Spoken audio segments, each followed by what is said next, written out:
อืมโดยจักโมงอีนอนอืมมื้อนี้จักโมงอีนอนอืมโอ้โดย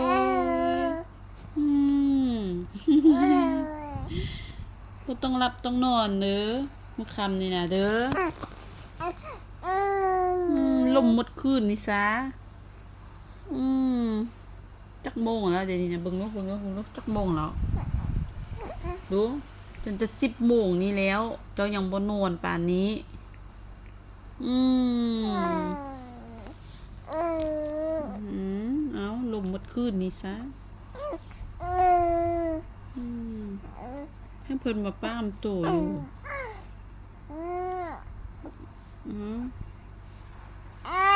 โดย บ่เมื่อยอะ